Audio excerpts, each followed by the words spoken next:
And welcome to everyone to the 2024 Scholarships and Bursaries reception. Thank you, donors, for taking time this Sunday afternoon to come and meet our students. And thank you to students for also coming out to show appreciation for the donors. This is one of the events that I look forward to most in the Grebel calendar because it's just simply about having some dessert and saying thank you and meeting new people.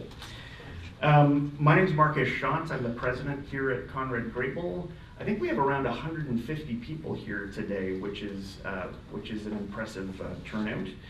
And at this time, I want to acknowledge briefly that the college is located on the traditional territory of the Anishinaabe, Attawandaron, and Haudenosaunee peoples on land that was promised by Governor Haldeman to the Six Nations in 1784. Now, Mennonites from Pennsylvania began settling here in 1805, not long after, on 60,000 acres of land that they purchased from the trustees of the Six Nations. And to this day, the claims that arose from that sale and the settlement of these lands are not yet resolved. This college was founded by Mennonites, and so we do feel a particular connection and obligation to work at reconciliation with Indigenous peoples and to more fully understand the history that we're part of. And I think one thing that can be learned from that history is the importance of helping neighbors and helping strangers. And I say that because in the local history of this region, in my community, there are many, many stories that have been passed down of hospitality and generosity and mutual assistance, the exchange of gifts, and neighborly relations between Indigenous peoples and the first Mennonite settlers here. In fact, in some cases, the assistance that Mennonites received from Indigenous peoples was a matter of survival in the first days. So I think it's appropriate for us to remember that neighborliness today as we meet together for this event to express thanks for gifts that have been exchanged among neighbors and among strangers. So I'd like you to enjoy the conversation this afternoon. If students, I'd invite you to ask about the award you received, what prompted it, what's the story behind it. And I know donors are always curious to hear about your background as students, your hometown, your academic program, what interested you and what you're studying. So take some time to get to know each other this afternoon. There is dessert, and so I would suggest that we start at the tables closest to the dessert tables and just watch to see the line, and then you can proceed that way. So thanks again for coming, and please begin to get dessert. I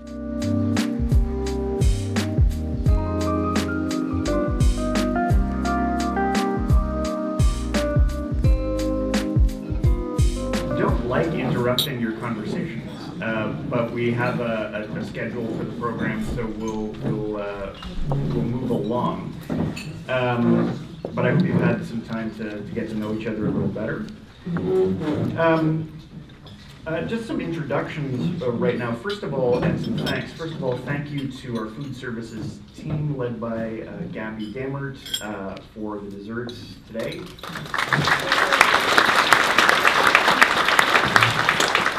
We've already thanked our musicians, and they'll be up again in a few minutes to offer another piece. I'd like to acknowledge Allison Anns and Jen Conkle, Tiffany Trinh, Margaret Gissing for the work that they've done in terms of communications and organizing for making the event possible. So thanks to all of you. And I'd like, yes, thank you.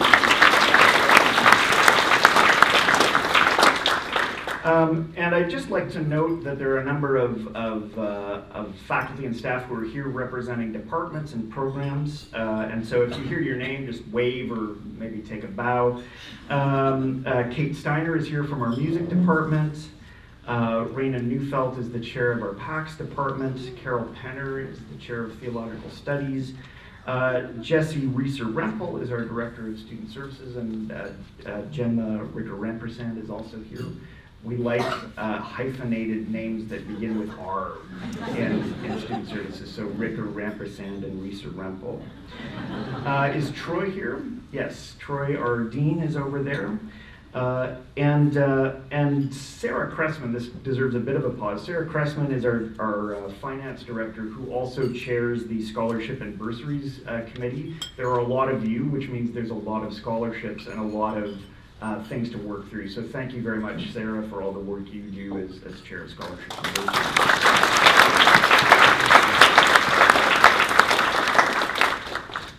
I have a note that says I'm to offer brief remarks. Let's just be very blunt. Ontario universities and colleges have been in the news recently for the unfortunate reason that they are struggling to make ends meet. It's tight financial times. By provincial law, the amount of tuition that universities can charge to students has been frozen at 2017 levels since 2018.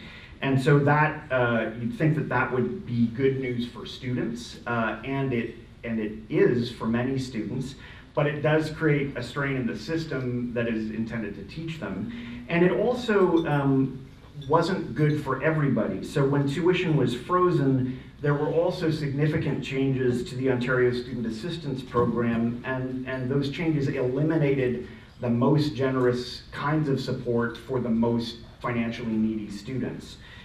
So all of that is to say that the support you offer students is just as important now as it's ever been. So thank you very much for that. Our recent annual report at Grebel noted that we awarded just over $500,000 to students in 2023-24 to 184 students, which for a small college like us, I think is pretty good. So thank you for that. Where did that funding come from?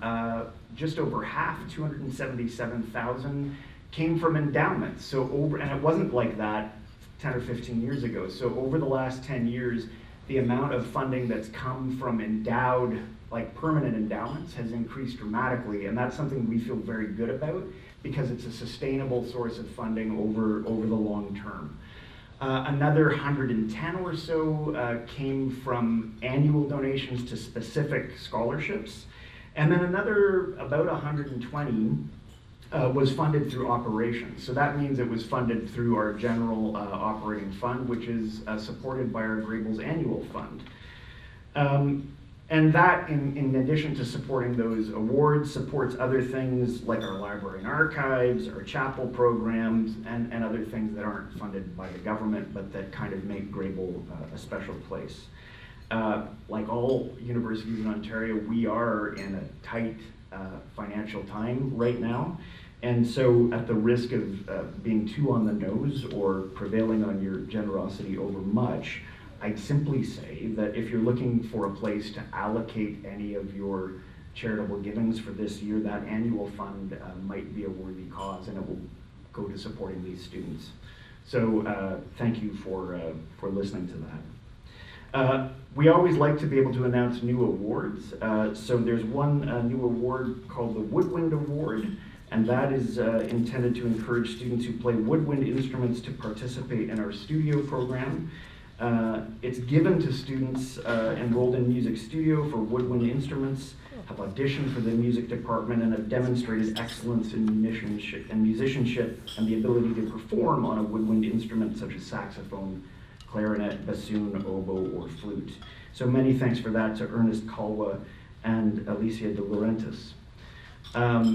Also, another new award this year, and it's from donors who would like to be somewhat anonymous, but two donors had the idea, and they remembered from their past that there are times when life happens for a student. So either there's an opportunity that you need a little funding to take advantage of, or there's some kind of crisis that you need to respond to, and a little bit of funding helps out.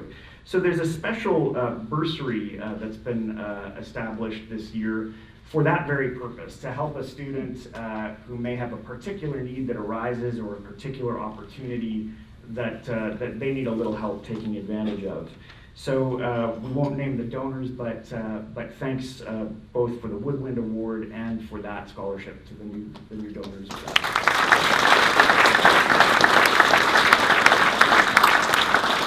Every year we always try to hear from a few students and from donors about their scholarship or their studies. And this year we have one donor and two students that we're going to call up. So the first person I'd like to introduce is Manesh Gopal. Manesh and his family established the Gopal Family MPACS Award as a way to work towards peace building and reconciliation. Their award supports MPACS students pursuing creative responses to global issues. Manesh.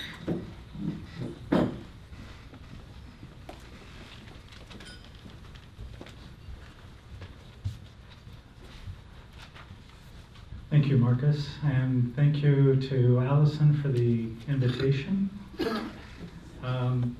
Good afternoon, faculty, students of Conrad Grebel. It's a real honor to be here to be contributing to the MPACS Fund, a cause close to our hearts and integral to the work that this institution has upheld for many years. In making this contribution, we are humbled and inspired by the legacy of peace, nonviolence, and community building that has defined the tradition and the academic programs here at Conrad Grebel.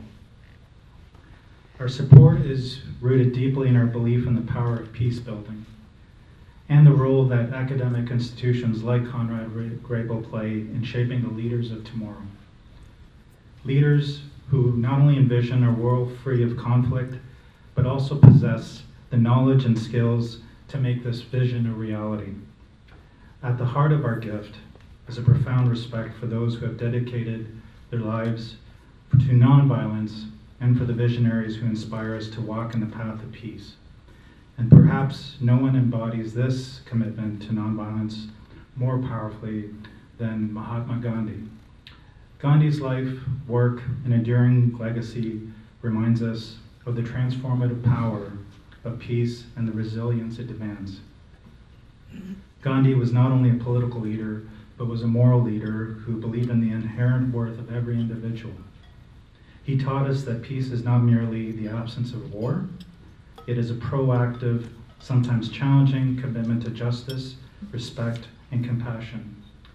His philosophy of ahimsa, or nonviolence, encouraged us to engage actively with the world through peaceful means, to seek justice with humility, and to respond to conflict with empathy rather than aggression. This is a spirit we hope to carry forward with our contribution to the MPACS Fund. In today's world, the challenges of conflict and division are pressing as ever. There is a profound need for leaders who understand and are skilled in the art of peace building, individuals who can negotiate differences with respect and dignity, and who are committed to creating communities where everyone feels valued. This is why supporting the MPACS Fund and the work being done at Conrad Grebel is so important to us. We hope our gift helps strengthen the academic foundation and will nurture these future peace builders, providing them with the resources and opportunities they make to make a real difference. Let us all be reminded today that the work of peace is continuous. By supporting this cause, we reaffirm our commitment to the ideals of nonviolence, justice, and compassion. We are deeply grateful for this partnership, and we look forward to seeing the impact it will have on the students, the community, and we hope the world. Thank you.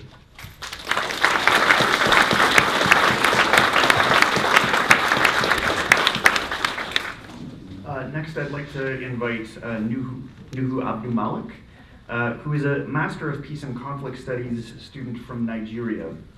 He's dedicated to bridging cultural divides through technology and storytelling. He's currently developing a project to extend peace education beyond the boundaries of the classroom through a virtual exchange program. Welcome. Thank you very much. I just want to say thank you to everybody who have made 1 or 2 donations to help people like me. I came from Nigeria, and when I was leaving my country, it was a push for a new change for me. I got to a point in my life where I was like, I needed a change. I needed to do something different, but I needed something that would add value to my life. And I said, okay, I need to go to school. But how do I start? Where do I start from? There's no huge finances and all those kind of things. When I applied to the University of Waterloo and I got the admission, one of the key things that gave me motivation was the fact that it was written clearly on my admission letter that you have $3,500 every semester. I was like, wow. And that was what I used to apply for visa. I told the immigration officers that yes, the university said they're going to support me with this amount of money. And that was the proof of fund that I came with. I came with the word that was written on that paper, that you're going to get this particular amount of money over a period of time. And that was the confidence I came with. And I'm privileged to have received at least 2 or 3 different grants, as you can see on the paper. And every single one of those really made a difference in my life. At some point I was just blank. There was nothing, I was just schooling. There was no job, but I'm confident that when the semester starts, I have an assurance that I'll have a specific amount of money coming in. And that could cover for my rent, that could cover for other expenses. And it could even give me an opportunity to send some money back home to my family that are still back in Nigeria. So it may be $1 you're contributing, or it may be $1,000 you're contributing, but every single one of that amount that you put in make it different in different person's life. Me as a person, I'm doing all my best to see how much I can go back home and do something different. And just as you heard, I'm working on a virtual exchange program. By next week, I'm going to be pitching that idea to Greenhouse, hopefully to get more funds, to get it running and get it going. So every single contribution you have made is worth it. I want to leave you with a Bible scripture that I really love, and I recite this almost every time. And it's like a prayer to everyone who had contributed to what we are doing here today. I'm reading from Romans chapter 6 and verse 24. It's a prayer to every donor. The Lord bless you and keep you. The Lord make his face shine upon you and be gracious unto you. The Lord lift up his countenance upon you and give you peace. It is my prayer that you live to see the fruits of your labor for every single contribution you've made. God bless you. Thank you.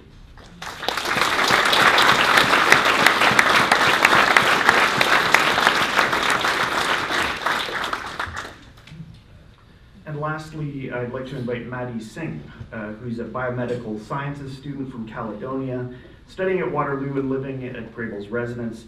Maddie's Grebel Student Council treasurer and sits on the scholarship and bursaries committee as the student rep, so has a particular perspective on scholarships and bursaries. So welcome. Thank you. So he pretty much said the first probably 30 seconds of what I was going to tell you. In a nutshell, yes, I do live here. I'm a second-year biomedical science student, and not only am I overjoyed to live here, but I'm also very fortunate to be involved with Grebel. And so I, in the past, for winter term, was the student council treasurer, and I had the opportunity to sit on the the scholarship and bursary board then. And then once again, I'm treasurer this term and have the same opportunity. And I really have a very unique view as both a student and someone who's kind of involved with this process, making all this happen. And once again, a huge shout out to everyone who has made this possible, just as it's a tremendous amount of work, but it's very much worth it. To talk a little bit as a student, first off, on behalf of the students, thank you. Thank you very much.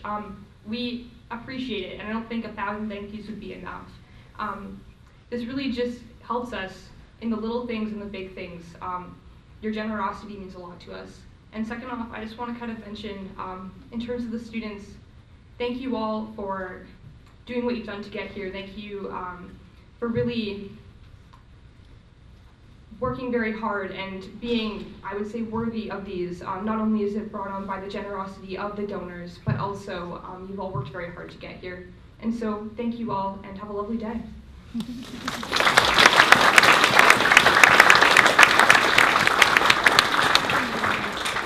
So that's the end of our formal program. I've been here long enough that I think I've started repeating my stories. So some of you may have heard this before, but I got to know in the course of a former job an African Mennonite bishop, a bishop from Tanzania, who, in the context of talking about donations, about charity, said that you need to warm the money up. That donations that are just about writing a check and an organization cashing it or a person cashing it are cool, they're too cool. And so you need to warm it up, and what he meant was it needs to be warmed up relationally. You need to meet people, and that's how a donation becomes authentic. That's how a gift becomes meaningful. And so I hope today we've just warmed up the scholarships a little bit for all of you. Please feel free to stay and chat longer. I don't think students will arrive for supper for another hour or so, but so feel free to spend a little more time. And until next year, thank you.